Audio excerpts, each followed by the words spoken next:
Barragán. Daniela, buenas tardes. Hola Julio, muy buenas tardes a todos los que nos están viendo y a los maestros Nájar y Cano. Buenas tardes y gracias por la invitación. Arturo Cano, maestro Arturo Cano, buenas tardes.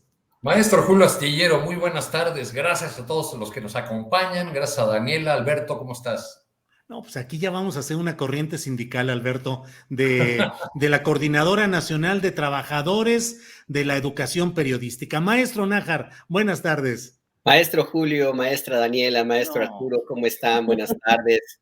¿Ya los multó el INE o todavía no? Todavía no, todavía no. A ti ya te, ¿ya? No. Yo ya me siento discriminado, caramba. Sí.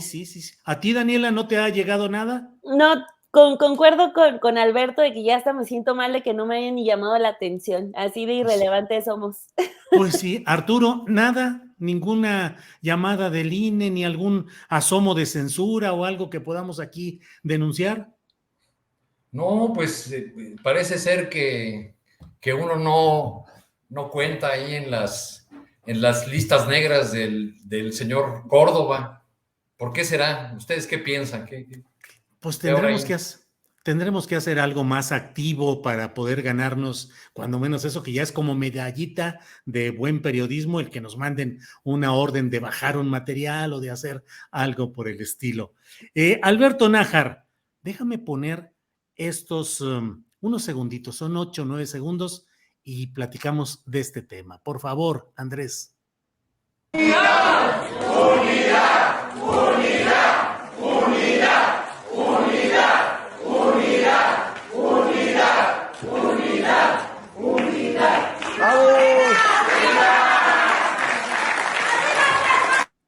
Alberto Nájar, ¿cómo ves el grito de unidad luego de esta reunión de los senadores de Morena que ayer fueron desairados por varios personajes de primer nivel del aparato del gobierno obradorista, que hoy eligieron a su nuevo presidente, su propuesta de presidente de la mesa directiva de la Cámara de Senadores, que recayó en el poblano Armenta? ¿Cómo ves estas escenas en el Senado? ¿Unidad o hay división, Alberto Nájar? Cuando apareció la imagen, yo pensé que era un evento de la CNOP o de la CNC, la verdad, porque sí me recordó, y además si veo los personajes allí, algunos, incluido el nuevo presidente del Senado, el senador Armenta, pues sí tuve ese déjà vu, ¿no? Que cuando cubría a la fuente agropecuaria hace ya un buen rato, me vi como en un evento de la CNC. La verdad es que sí llama mucho la atención la forma como Ricardo Monreal decidió hacer este festejo. Ya había enviado un video donde él hablaba de tormentas y mostraba su esperanza de que todo saliera bien. Al parecer, pues le resultó más o menos. Yo coincido con el comentario que hiciste, Julio, en Twitter, en el sentido de que ganó a medias, porque finalmente la tormenta no hace más que amainar, pero eso no significa que la temporada de lluvias ya haya terminado. Y yo creo que al contrario, está por arreciar, y está por arreciar básicamente porque pues en los medios de comunicación, si nos fijamos en algunos de los diarios nacionales como El Financiero, Reforma y El Universal, pues han estado publicando encuestas sobre las preferencias electorales de algunos precandidatos en concreto, y pues Marcelo Ebrard no la ve, anda en segundo lugar, Claudia Sheinbaum en primero y otros personajes, y Ricardo Monreal anda muy por abajo. Si a esto le sumamos todo lo que ha ocurrido en los últimos 2 años en torno al senador Ricardo Monreal, esa cuenta que aún tiene pendiente por saldar después del resultado electoral a la capital de la República, pues yo entendería la necesidad de festejar de esta manera y mandar el mensaje ahí de la unidad y que la primera encomienda que tiene el senador Armenta, según declaró hace un ratito, por instrucción de Ricardo Monreal, se buscará al presidente de la República.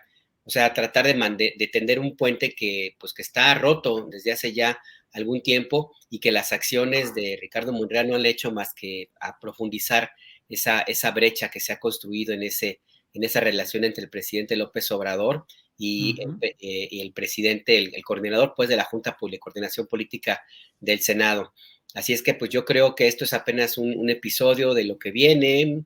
Recuerda que esa vieja consejo que decía don Corleone a su hijo Michael, de que a los amigos hay que tenerlos cerca, pero los enemigos todavía más, ¿no? Entonces, qué mejor que juntarlos todos en una foto, en la foto del recuerdo, en la foto de la nostalgia, y empezar a corear todos que están unidos. El pueblo unido jamás será vencido, les faltó gritar ahí. Así es, Alberto, gracias. Daniela Barragán, división o unidad en el Senado. ¿Qué opinas de esta especie de telenovela política de amores, desamores, traiciones, reconciliaciones, apariencias de familia feliz que está sucediendo en el Senado? Daniela, tu opinión, por favor. Pues sí veo ya muchísimo más marcada esa división y ya también juntando a Marcelo Ebrard al equipo de Ricardo Monreal o viceversa más bien, porque bueno, hoy por ejemplo leyendo ese vicio que tenemos muchos de todavía hacerle caso a los trascendidos, hablaban de cómo desde hace tiempo Ricardo Monreal y Marcelo Ebrard ya habían celebrado un pacto de no agresión y de acompañarse y de estar ahí pues cuidándose del uno al otro. Y bueno, ayer con el único que no desaira a Ricardo Monreal es Marcelo Ebrard. Entonces, después de lo que acabamos de ver, del video que ponías hace unos minutos, pues sí creo que Monreal le manda ese mensaje tanto a Marcelo como al mismo presidente López Obrador de vean el botín que tengo, ¿no? Porque, o sea, coincido en la parte que también ya mencionaban ustedes dos de una victoria a medias, pero también a final de cuentas es una victoria a medias que muestra músculo. O sea, Ricardo Monreal, a pesar de que estaba diciendo que venía la tormenta y todo eso, pues demuestra que sabe calcular y que sabe mover sus piezas bien. Y pues coloca a este señor Armenta, si no me equivoco, pues como el nuevo, y es una persona que le obedece a él. Entonces, a final de cuentas, como que le manda ese mensaje, como decía, a López Obrador, de decir, pues mira, a pesar de que no estás muy contento de que yo esté poniendo mis posturas no muy acordes a lo que ustedes traen, que por cierto es muy importante lo que se viene en materia de reformas, o sea, es lo que el presidente está apostando para el final de su sexenio, ¿no? Que es lo de Guardia Nacional, reforma electoral, ahorita ya lo que viene del presupuesto de la discusión. Entonces, creo que sí hay ahí como ya la muestra de la rebeldía abierta por parte de Ricardo Monreal, que, insisto, creo que muestra ya este apoyo por completo a Marcelo Ebrard, que tampoco le ha ido bien en las encuestas que han presentado estos últimos días. En unas lo ponen por completo empatado con Claudia y en otras Claudia todavía le va ganando por bastantes puntos. Entonces, creo yo es una pareja que ya no le tenemos que perder la vista. Y bueno, cierro con esto que decía hace un momento, aunque pueda ser una victoria a medias, es una victoria que muestra que Ricardo Monreal es un operador político al que no se le puede tomar a la ligera, porque mueve bien sus piezas y no sale derrotado, cae parado siempre y creo que hoy lo demuestra bien.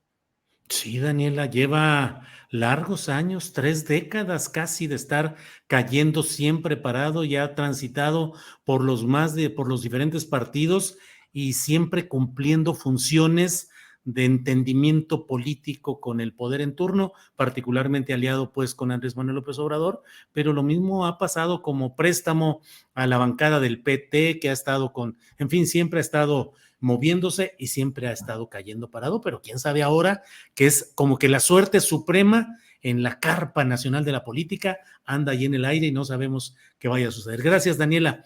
Arturo Cano, te pido tu reflexión, si eres tan amable, en 2 terrenos. Uno, el Senado, la lucha interna en el Senado, Monreal, el desaire de los secretarios, el apapacho de Marcelo, si lo podemos llamar así.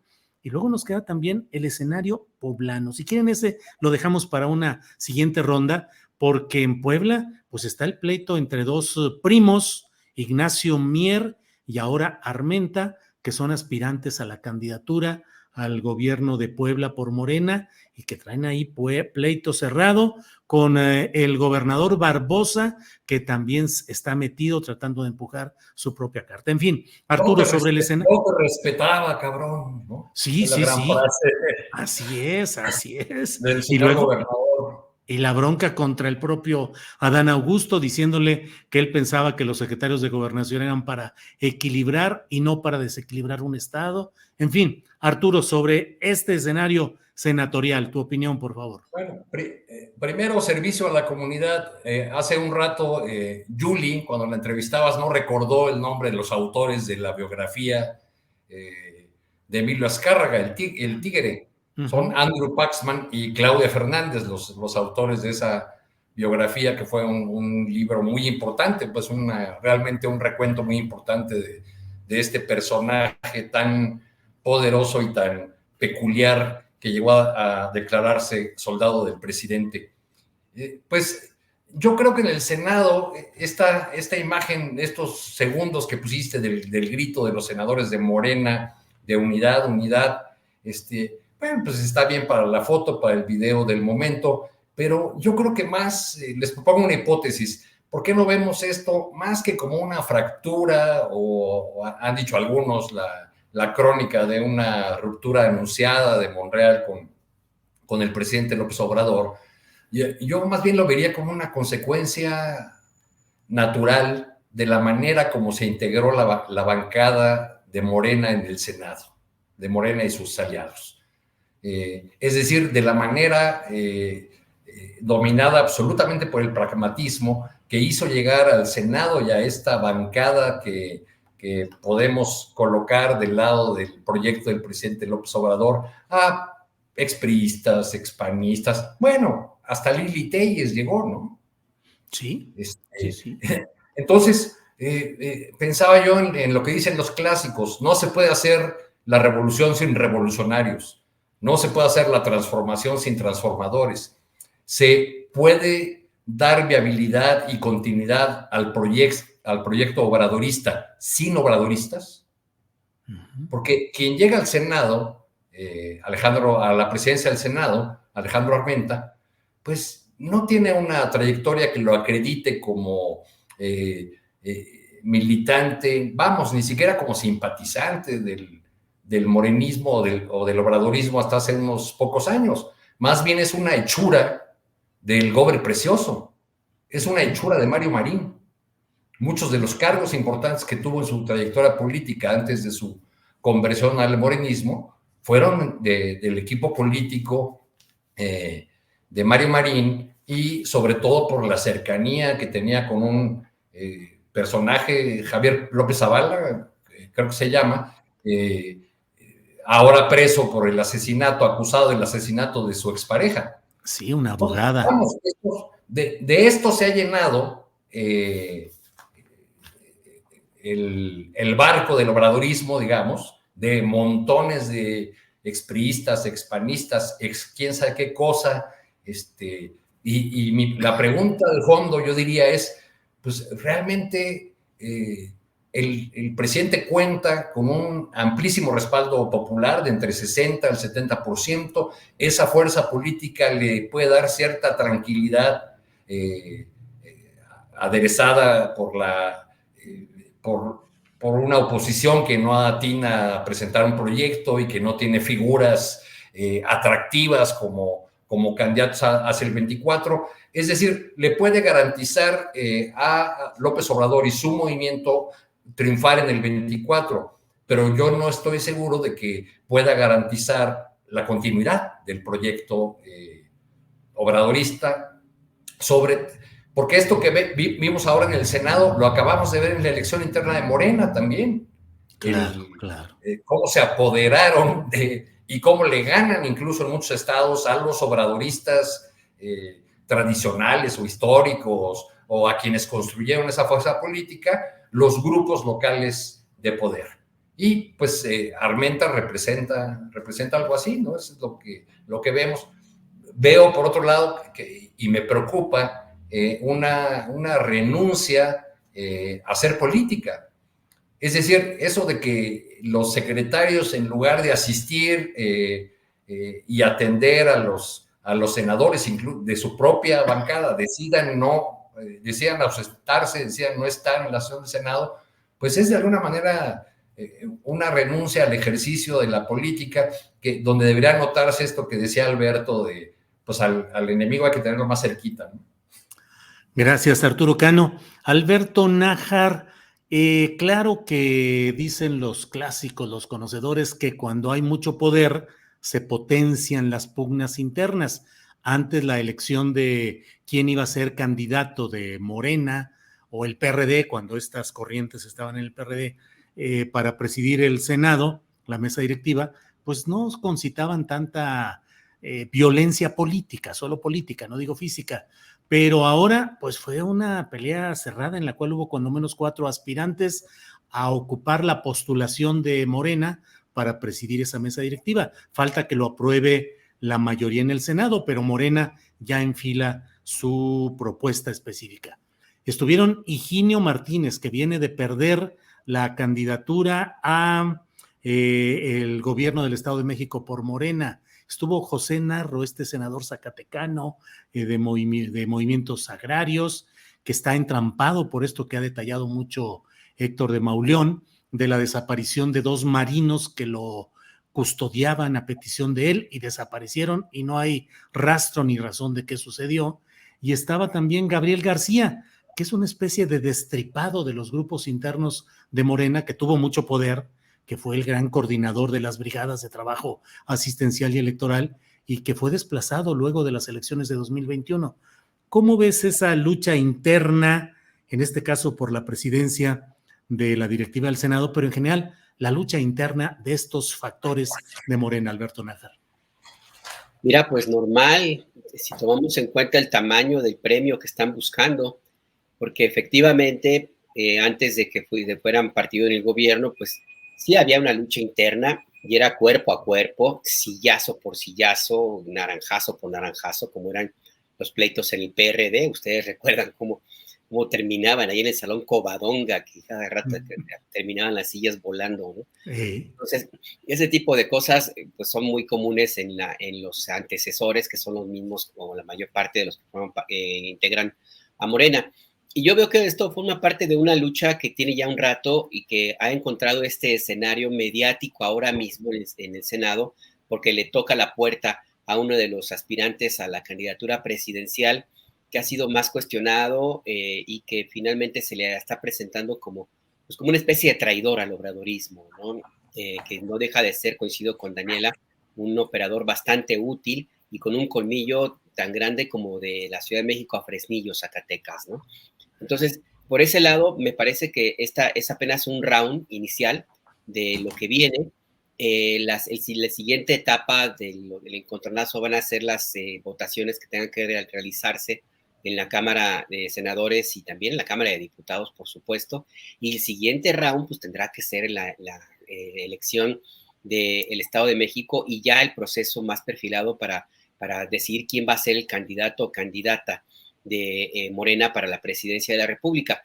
Esto ya se empieza a calentar de más, insisto, hay que revisar las encuestas, hay que ver cómo es una coincidencia importante hasta de los medios que suelen cucharear estos sondeos, cómo coinciden en que básicamente Morena va bastante bien en ese sentido electoralmente hablando, y no solo por el impulso del presidente López Obrador, sino sobre todo porque la oposición sigue en la lona. Entonces, yo creo que esto, insisto, va a ser apenas una muestra de lo que viene en la medida que se acerque ya a final de año y, bueno, el próximo año, pues ya que sea el momento de elegir al candidato o la candidata de Morena, pues se va a poner todavía más duro, más fuerte.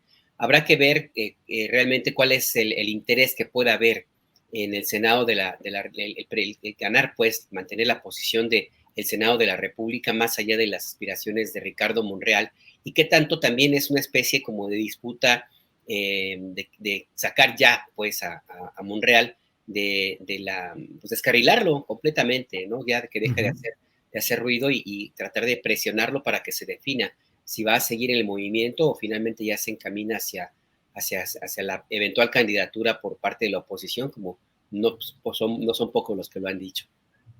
Gracias, Alberto. Daniela, este tema de la lucha interna por la presidencia de la mesa directiva del Senado en Morena, pues forma parte de este contexto que estamos hablando. Pleitos en Baja California de la actual gobernadora Marina del Pilar contra su antecesor Jaime Bonilla, que a su vez la embarra feamente de asuntos hasta del narco, como si fuera el más furibundo opositor.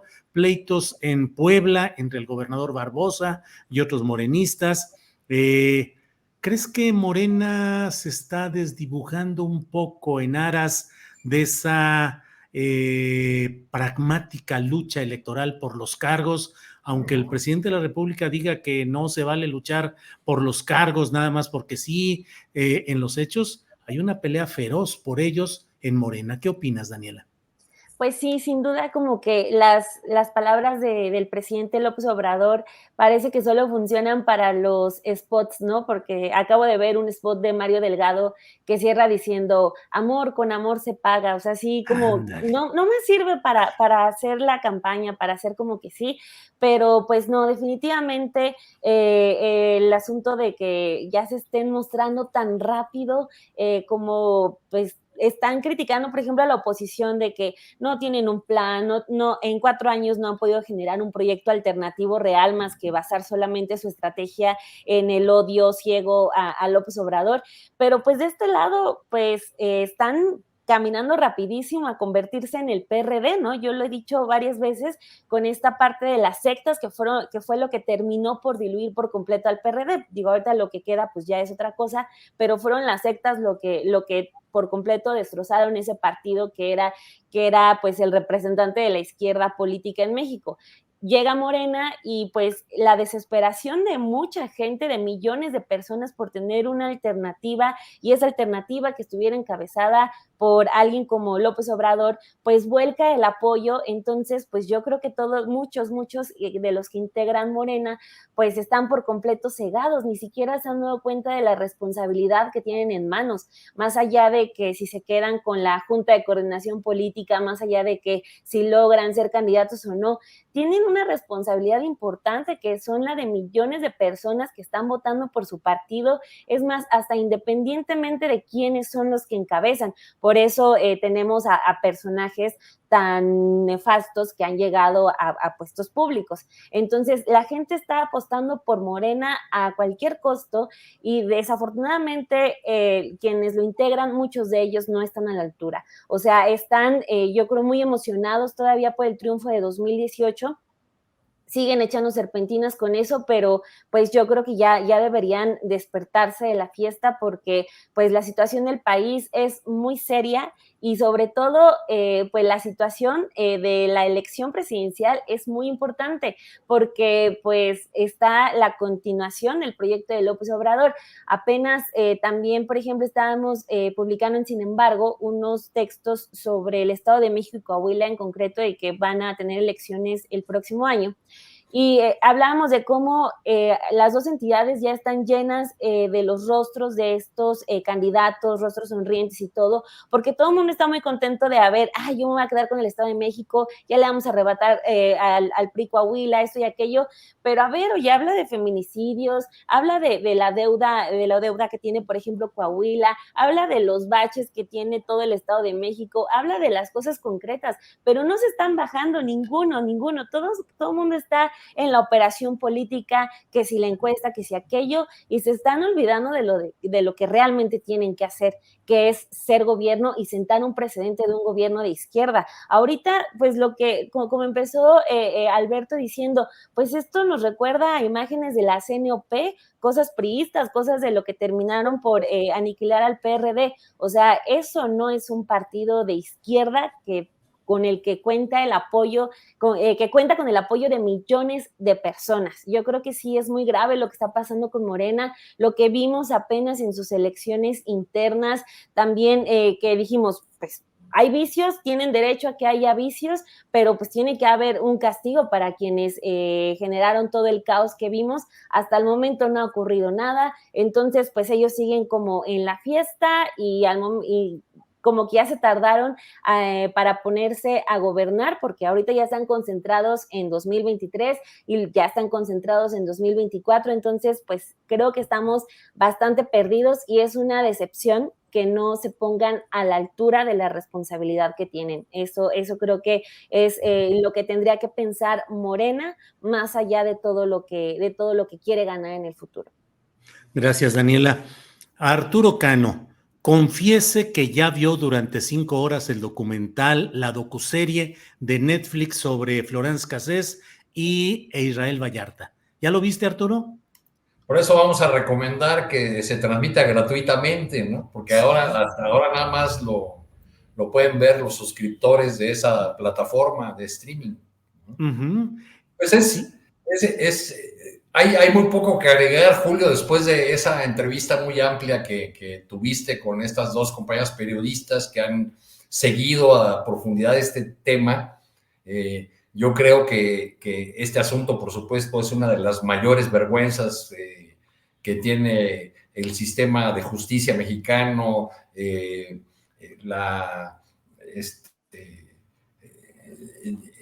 los medios de comunicación, en fin. Y ojalá esta nueva encomienda presidencial de atender esos casos que ahora ha sido dada a Rosa Isela Rodríguez, pues tenga una salida y se empiecen a ver algunos destellos de justicia en este tema que nos conduce una y otra vez a examinar el papel nefasto que han desempeñado los poderes mediáticos en nuestra historia reciente, cómo han puesto candidatos, pero también cómo han impedido o destruido la carrera de otros, cómo han influido en el curso de los acontecimientos políticos del país. Entonces yo creo que pues, habrá que echarle ojito, otra vez, volverla a ver, aunque es muy complicado ver este tipo de materiales y últimamente hemos tenido una gran producción, por fortuna, de documentales que apuntan a las llagas abiertas, a esas heridas abiertas de la podredumbre del sistema judicial y de todo un aparato que así tengamos las mejores y más avanzadas leyes, pues no logran cambiar o no logran mover este escenario de impunidad y de dolor que nos define como país ya desde hace varios años. Gracias, Arturo. Alberto Nájar, Arturo Cano y yo somos más de tecla, no porque seamos de mucha mayor edad, solo una leve diferencia, pero somos más de tecla y más hechos a la prensa escrita, digamos. Yo te leía antes de cumplir la mayoría de edad, Julio. Eso Esa estuvo buena. Entonces, Alberto y Daniela, que ustedes están pues más cercanos a toda esta nueva realidad mediática. Alberto, esta docuserie que está impactando y que el propio presidente la presenta y pide que sea difundida gratuitamente, ¿ha impactado lo que no logramos impactar quienes desde diferentes trincheras escribimos poquito o mucho, como en un libro la propia Manuel Stills, como mucho el propio Jorge Volpi, que hace años que escribió su libro, el poder de la imagen y el poder de estas docuseries? ¿Está avasallando a la prensa tradicional, Alberto Nájar? ¿O cuál sería la función o la manera de rescatar el trabajo de la prensa frente a lo avasallador de esta dictadura de la imagen, Alberto Nájar? Bueno, yo también soy gente de prensa, ¿eh? Yo empecé en un periódico Sí. un buen rato y que ese periódico ya no existe, imagínate, era todavía de la vieja guardia ese periódico. Pero eres más joven que Arturo y yo, eso sí. Bueno, eso sí. Mira, yo creo que es una batalla bien complicada que no es nueva. Tiene ya muchos años y yo no veo. Y desde luego te recuerdo en Maciosare con Arturo Cano, digo, pues que claro que sí, Alberto, perdón. Claro, yo también estuve algún rato en radio y bueno, también ahí en la jornada, ahí anduve unos años y sí, yo también me llegué a sacar de onda, pues cuando algunas de mis escritos, textos, reportajes, de pronto se retomaban a veces muy mal, por la televisión, y pues hacía un impacto, respondía a los funcionarios que nunca me tomaban la llamada, en fin. Yo creo que esto es una batalla que difícilmente se puede ganar si no existe por parte de los medios mexicanos, sobre todo, una revisión muy, muy crítica de cómo es el que se ejerce el periodismo, sobre todo el periodismo escrito, si no se hace un esfuerzo por salirse de su momento fundacional de algunos medios, de periódicos sobre todo, que es básicamente escribir, trabajar por el poder, para y por el poder político en algún tiempo, el poder económico en otro tiempo, y en algunos casos, ni modo, también el poder criminal. Mientras siga esta tentación de los medios escritos de convertirse en una especie de voceros de causas que atañen a unos cuantos, pues va a ser muy complicado que se logre ganar esta batalla. Y la verdad es que yo no estoy muy seguro si vaya algún día a tenerse algún éxito. Esto ya tiene mucho tiempo, muchísimos años. Entonces yo creo que habría que pensar en una forma diferente, por eso de enfocar este tema, y por eso es mi insistencia de que se retome de una forma más creativa, una forma menos cercana al poder, el ejercicio periodístico de los medios escritos, y privilegiar también, tratar de salirnos de esta tendencia que hay ahora mismo en varios medios de comunicación, de pretender convertirse en el Twitter escrito, por ejemplo, ¿no? Eso te lleva a cometer barbaridades. Yo lo veo, por ejemplo, en el diario Universal, que lo que ha hecho, o sea, que se ha convertido como en una repetición de las tendencias en Twitter, por ejemplo, ¿no? O lo ves en el caso del periódico Reforma, pues que está empeñado muy, muy en la cruzada personal del director del diario y en los dueños de ese periódico, que traen una revancha histórica con el presidente López Obrador y con la misma izquierda. Entonces, pues estos medios que en algún momento pudieron, de Reforma sobre todo, ser una alternativa distinta a lo que ya existía muy viejo y anquilosado en la prensa escrita, pues se convirtieron en lo mismo que criticaban. Entonces yo creo que habría que revisar un poco desde la formación misma de los periodistas, tratar de salirse de la búsqueda nada más de la pura audiencia, y tratar de recordar, yo sin mi modo, ahí voy a sacar ahora sí que mi vieja historia, pues cuando yo estudié en el ITESO hace ya un buen rato, y que yo aprendí que el periodista es sobre todo un agente de cambio social, o sea, y se debe a la sociedad, y se debe básicamente a la información dura, comprobada, con datos bien concretos, revisados 3, 4 veces, independientemente de los callos que puedas tú llegar a pisar, o a quien puedas tú lastimar, o a quien pueda beneficiarse o no de lo que tú haces. Y eso no estoy muy seguro que se esté recordando en las escuelas de formación de periodistas, porque desgraciadamente existe mucho esa idea de buscar la audiencia, buscar los clics, buscar el público, los grandes masas, antes que cumplir con el sentido estrictamente necesario del periodismo, sobre todo el periodismo escrito. Y ya con esto cierro, pues también es una batalla también que no estoy muy seguro que se pueda llegar a ganar por parte de la prensa escrita, si tomamos en cuenta que también ya hace un buen rato que fue necesaria la evolución de los mismos grandes medios de periódicos, también de meterse al tema del Internet. Ahora, si no estás en Internet, pues difícilmente vas a sobrevivir.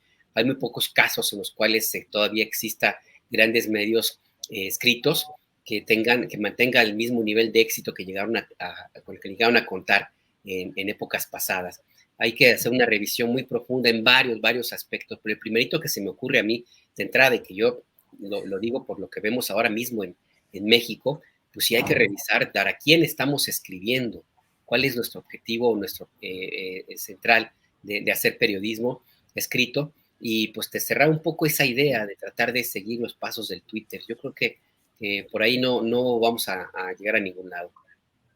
Gracias, Alberto. Daniela, por edad y por experiencia te toca que nos ilustres con tu comentario sobre este tema, porque tú estás hecha en el periodismo, pero formas parte de un proyecto, ¿qué te diré yo? impetuoso de buen periodismo hecho a través de los mecanismos de las redes sociales, como es, sin embargo, particularmente el programa de los periodistas y particularmente el programa de ustedes en Café y Noticias, con cifras de vistas diarias enormes, con un gran impacto en la sociedad y la creación como no solo de nuevos espacios, sino nuevas figuras en las cuales un segmento de la sociedad cree y confía. Y te lo pregunto porque te quiero decir, ¿dónde va quedando el espacio de los medios convencionales, de la prensa tradicional, frente a esa irrupción de la fuerza de Internet? Y lo ligo pues con lo que estamos viendo en este caso de Netflix, ya lo decían las compañeras Yuli García y Emanuel Stills en diferentes matices, pero decían cómo la fuerza del periodismo por Internet pudo equilibrar y superar la fuerza que en su momento tuvieron las dos grandes televisoras, Televisión Azteca y Televisa. ¿Cómo ves ese mecanismo? Dice Alberto, hay que saber para quién escribimos y a quién nos dirigimos. ¿Qué reflexiones tienes sobre todo este chorotote que ya me aventé, Daniela? ¿Qué opinas? No, Julio, gracias también por lo que me toca. Y les iba a decir que qué presumidos los tres que estuvieron en la jornada, y fue siempre mi sueño trabajar cuando estaba en la universidad. Yo dije, yo quiero ser jornalera, y ustedes ahorita ya presumiendo su paso por la jornada, bueno, y hasta sus direcciones allá. Bueno, ahora nosotros queremos trabajar en Sin embargo, fíjate, Alberto, Arturo y yo, así es que venos gestionando ahí. Intercambiamos. Llevo mi currículum. Sí. Vamos a hacer el intercambio seguro. Pero bueno, estaba también reflexionando, creo que como por amor al oficio, no me gustaría poner a competir al periodismo con lo que vimos en Netflix, porque, o sea, si lo hacemos definitivamente vamos a perder, y sobre todo por el factor dinero. Porque pues no podemos decir que los medios que decimos que tenemos, que trabajamos con libertad, pues podemos hacerlo con libertad, pero siempre estamos con una permanente crisis económica, porque pues el periodismo de investigación pues no es negocio. No sé quién pueda decir lo contrario, porque es un reto hacer periodismo de investigación en México. Siempre uno está como batallando por encontrar los espacios, por quien la apueste. Por ejemplo, apenas, para poner un ejemplo, ¿no? Mexicanos contra la corrupción y la impunidad nace como una plataforma de periodismo de investigación. Vemos en qué se está convirtiendo o qué es lo que estaba detrás, ¿no? Siempre hay como ese reto de quién la apuesta por el periodismo de investigación. Ahorita hay una generación de colegas reporteros que me incluyo, estamos apostándole por el periodismo de datos, por el periodismo de transparencia, metiéndole más y más información, más número, más data, pero también son contadas las plataformas que permiten la distribución de ese material. Entonces, pues Netflix es un monstruo internacional que tiene el tiempo, que tiene la infraestructura, que tiene el dinero, que tiene todo para hacer piezas como la que vimos, que es muy, muy buena, o sea, ¿quién puede sentar a Sarkozy? ¿Quién puede sentar a Felipe Calderón? Y no lo digo porque sea una gran persona, sino porque es un hombre que se le va al internet cada 3 días, cada que debería de dar alguna declaración, se le va al internet. Entonces, pues para hablar de alguien que logra sentar para un documental a ese tipo de personajes, incluso a Loret de Mola, para hablar de uno de los temas como más escabrosos, pues sí te habla como de otra cosa. O sea, por ejemplo, Sin embargo, o Pie de Página o La Jornada, ¿cuántas veces no le ha pedido una entrevista a Felipe Calderón? Pues innumerables ocasiones, incluso ya es una batalla perdida, se sigue intentando, pero pues nunca va a ocurrir, ¿no? Entonces, yo sí no los pondría a competir, sobre todo también porque pues en la industria periodística también siempre estamos como batallando con el tiempo. Por ejemplo, o sea, sí estoy muy de acuerdo con lo que dice Alberto de esa tendencia de todavía a estar ligados, a los views, ¿no? Que son las vistas, las entradas al sitio. Lo que mencionan del Universal es muy curioso porque a pesar de que ya cobran por su contenido, las notas que tienen en su portada son solamente las que generan el clic, ¿no? De mira este gatito que se espantó porque pasó algo, ¿no? O sea, a pesar de que ya está cobrando por ese contenido, lo que ofrece son esos, las notas del clic. Entonces, pues acá de este lado, los que estamos aquí en este espacio, por decirlo menos, porque hay muchísimos más esfuerzos, pues siempre estamos a contracorriente y esa es como la parte del periodismo que yo siento vale mucho la pena, vale toda la pena defender, pero sí necesita de una sociedad que lo busque, porque desafortunadamente no lo va a tener al alcance de la mano. Por ejemplo, yo siempre recuerdo una frase de Javier Valdés que decía que un buen periodismo siempre necesita de una buena sociedad, ¿no? Y yo le añado de una sociedad responsable que no espere que lo tenga ahí en el canal 2, en el canal 7, ¿no? O sea, sí va a tener que batallar porque, por ejemplo, ahorita este espacio de YouTube está para unos cuantos, para los que tienen un smartphone, para los que tienen datos, para los que tienen internet, no está al alcance de todos. Entonces, pues sí, siempre es una batalla, pero definitivamente siento que van por caminos distintos. Ese material que preparó Netflix está excelente, pero está, creo yo, en una esfera muy distinta a los esfuerzos que estamos haciendo muchos periodistas. Gracias, Daniela.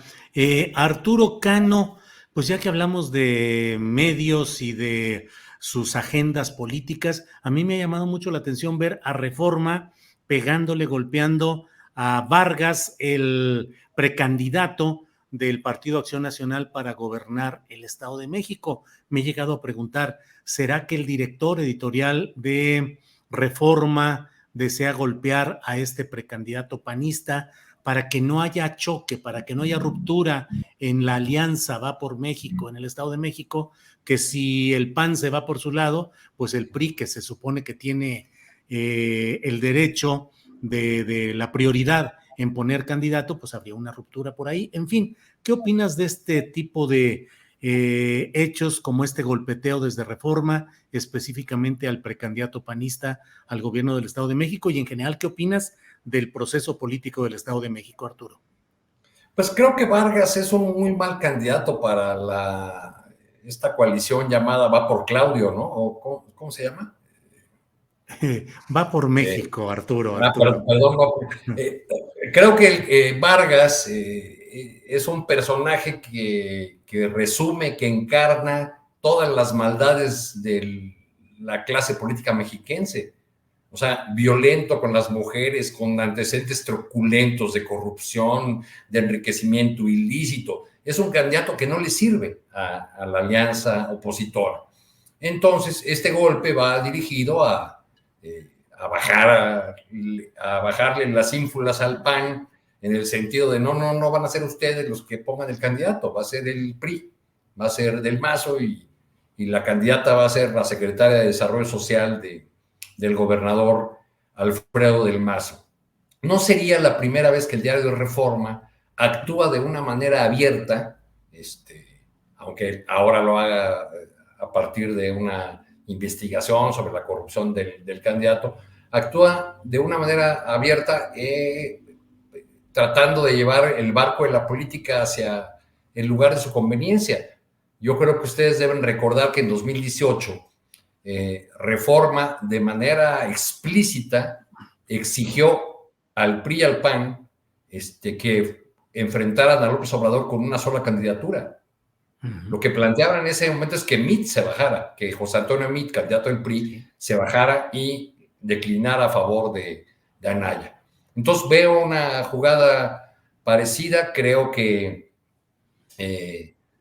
va a ser una elección un tanto anticlimática, dada la personalidad de los aspirantes. No veo en Delfina Gómez a una candidata espléndida, ¿no? Hay una escena ahí de una de las mañaneras donde el presidente le pregunta algo así como ¿a dónde vas?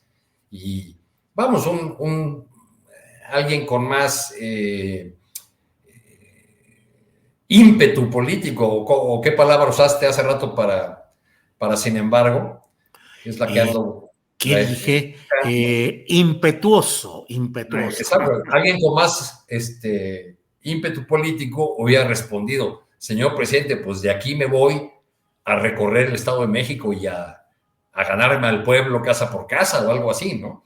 No es un perfil de esa naturaleza, pero lo que veo muy claro, además nada más revisen las notas de los días anteriores a los golpes a Vargas, pues eran puras dudas en el sentido de organizaciones civiles demandan a los partidos ir con un solo candidato en el Estado de México. O sea, estaban configurando ese escenario. La pregunta que tendríamos que hacernos es si ahora estos consorcios que están metidos en muchas áreas, entre ellas la de la comunicación, como el que fundó el señor Claudio X González, y el diario Reforma, van a jugar el papel que alguna vez desempeñaron los grandes medios en Venezuela, que fue convertirse en los auténticos líderes de la oposición.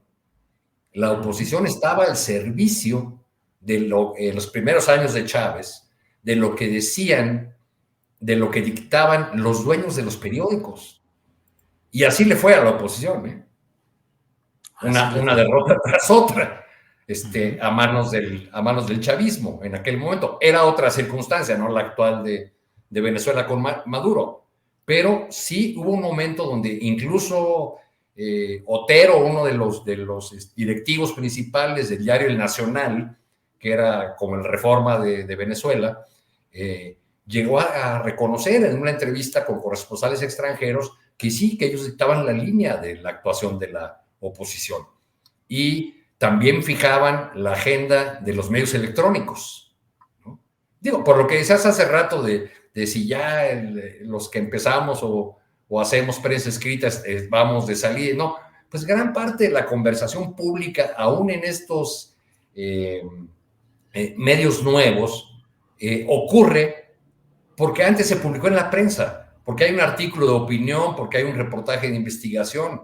Este asunto de este reportaje exitoso de Netflix, por ejemplo, basado en un libro. Pienso también, por ejemplo, en otro reportaje sobre la masacre de Allende, otra pieza de Netflix, que no podría haber existido sin la gran investigación y el texto escrito de Ginger Thompson. Entonces, pues creo que todavía necesitan algo de comida estas máquinas trituradoras que son las plataformas modernas. Gracias, Arturo. Alberto Nájar, ¿qué opinas sobre el escenario político del Estado de México y particularmente sobre estos reportajes impactantes que ha tenido Reforma sobre la acumulación de fortuna inmobiliaria de Enrique Vargas, el precandidato del PAN a gobernar el Estado de México? Alberto. Antes de comentarte esto, me quedé con algo que quería comentarles a propósito de lo que acaba de mencionar Arturo justamente. A mí me tocó el momento en el cual la BBC en español, de la cual yo era corresponsal en México, empezó la transformación para enfocarse más a una plataforma que luego resultó ser la plataforma de comunicación más eficiente para prácticamente todo lo que tenga que ver con Internet, redes sociales incluidas, los teléfonos celulares. Recuerdo que la instrucción que me dieron a mí como corresponsal en México era, tú tienes que escribir tu reportaje en una pantalla que quepa aquí, lo cual era un reto a la redacción, por supuesto, y un reto también a la búsqueda de temas, porque tú tienes que atrapar a una persona usuaria de un teléfono celular y no lo vas a conseguir si empiezas tu texto escrito, por supuesto, de la forma como lo escribía, no sé, lo escribiría el Excelsior de los 70s, por ejemplo, o la revista Siempre, o en fin, tenía que ser algo, una redacción lo suficientemente atractiva para que te dieran el siguiente pantallazo y te quedaran. Y tenía que ser también un tema también lo suficientemente atractivo para que las personas que no necesariamente son consumidores de noticias se quedaran también y después leyeran las otras noticias duras. Entonces sí se puede hacer la transformación. A mí me tocó, te digo, en la BBC, y desde entonces pues ahí me sirvió bastante, ¿no? Y en el tema del Estado de México, a mí me parece que el periódico Reforma está siendo el periódico Reforma y no tiene nada que ver el sonido ambiente, no, para nada.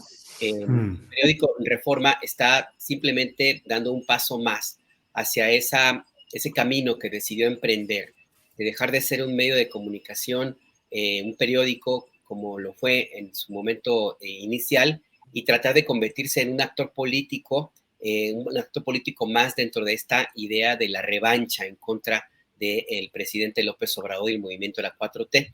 Yo creo que está haciendo, como coincido con lo que plantea Arturo, una reedición, y yo creo que inclusive lo están tratando de hacer muy a tiempo, una reedición de esa intentona que hubo en el 2018 de bajar a José Antonio Meade y de impulsar a Ricardo Anaya con la idea de que no llegara Andrés Manuel. Ahora la idea, me parece, es que no llegue Delfina, y no por la candidata en sí, sino por lo que significa que el Movimiento de Regeneración Nacional y la 4T y el obradorismo se quede con lo que es hasta ahora el único bastión que le queda al Partido Revolucionario Institucional, y una fuente enorme de recursos económicos, no solamente para el PRI, sino también para lo que puede ser la alianza bizarra esta que se ha constituido PRI-PAN-PRD para la elección de 2024.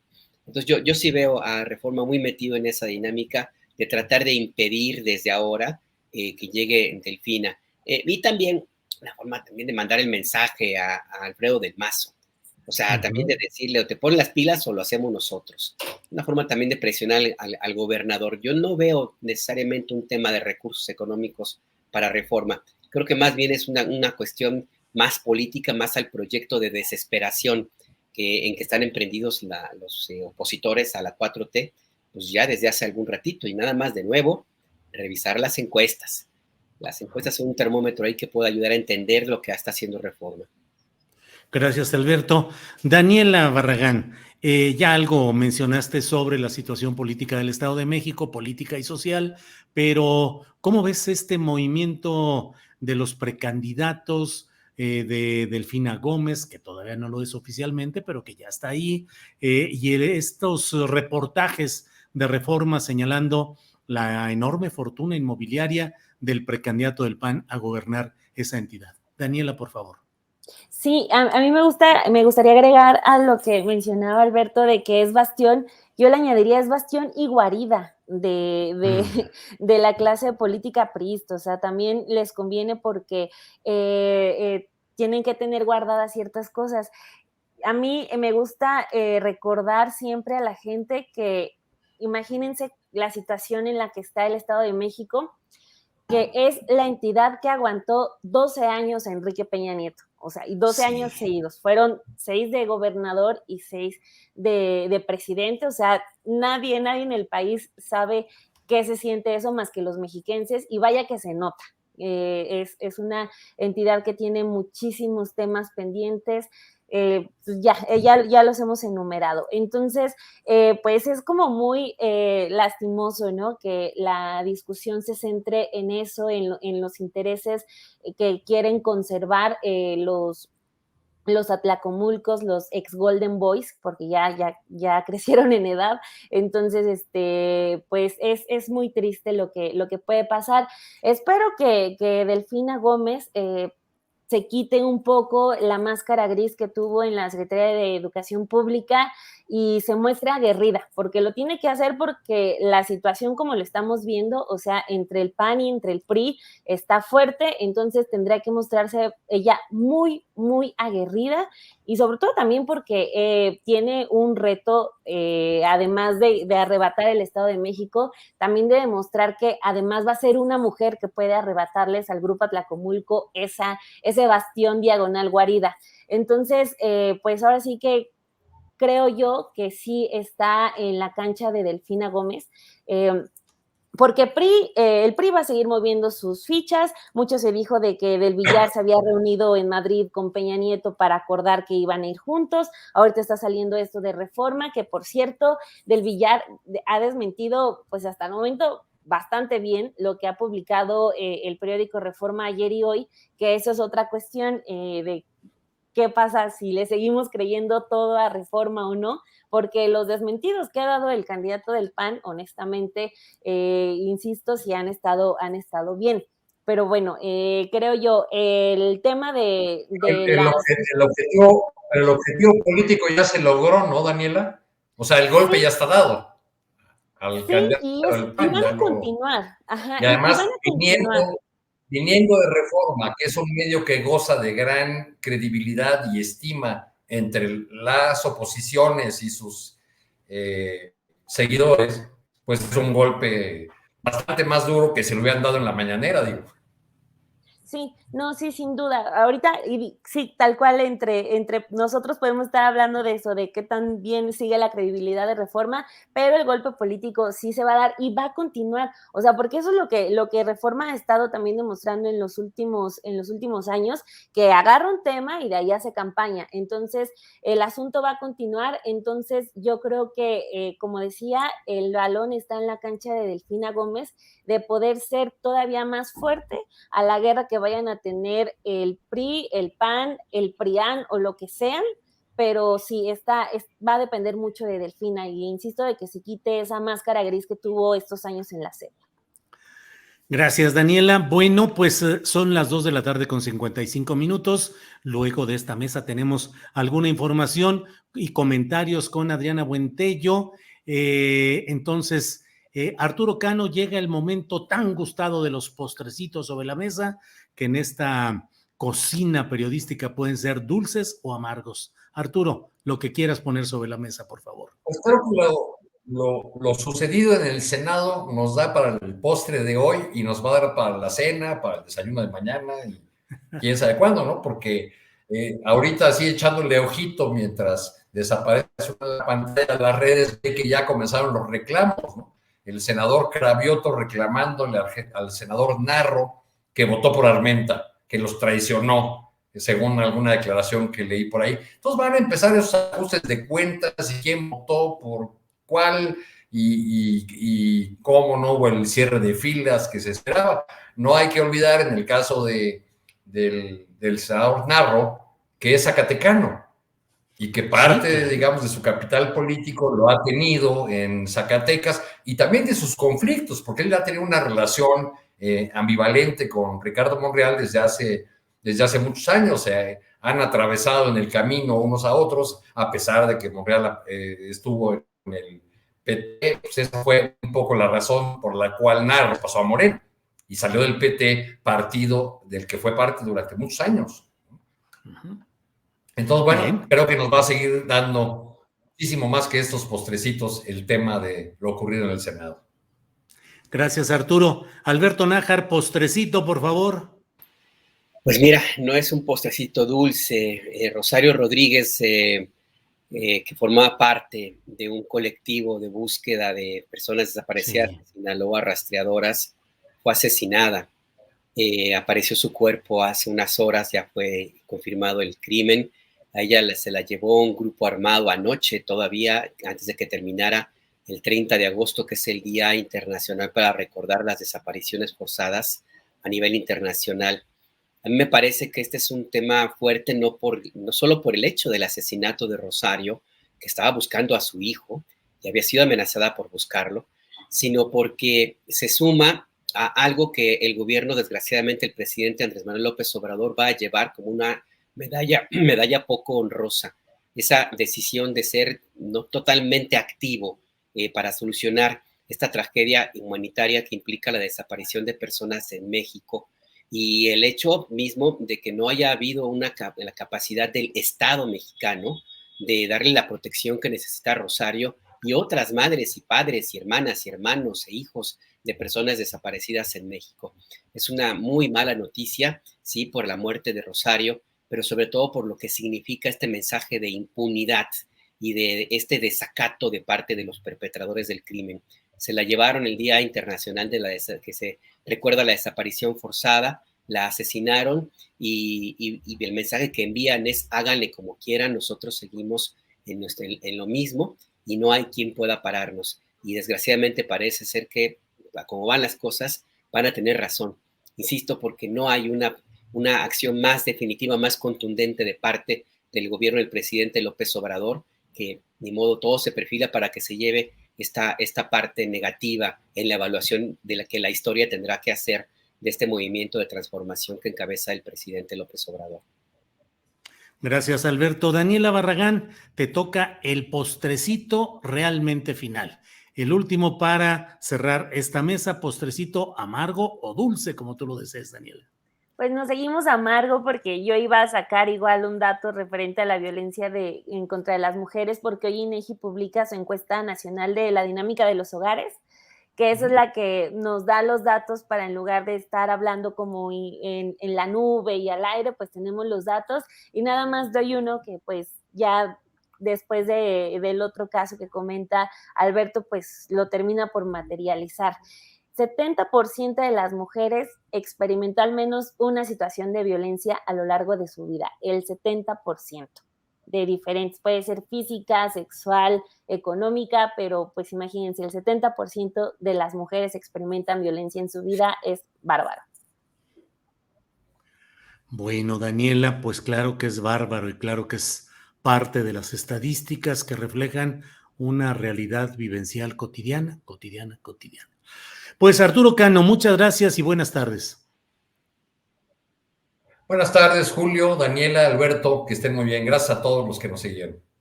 Gracias. Alberto Nájar, gracias y buenas tardes. Buenas tardes, Julio, Daniela, Arturo, un abrazo a todos los que nos siguen. Daniela, muchas gracias. Buenas tardes. Muchas gracias, Arturo, Alberto, Julio, Adriana, un saludo, gracias por invitarme y no se olviden de dejar like. Dejar like aquí. Gracias, nos vemos pronto. Gracias a Daniela, Arturo y Alberto.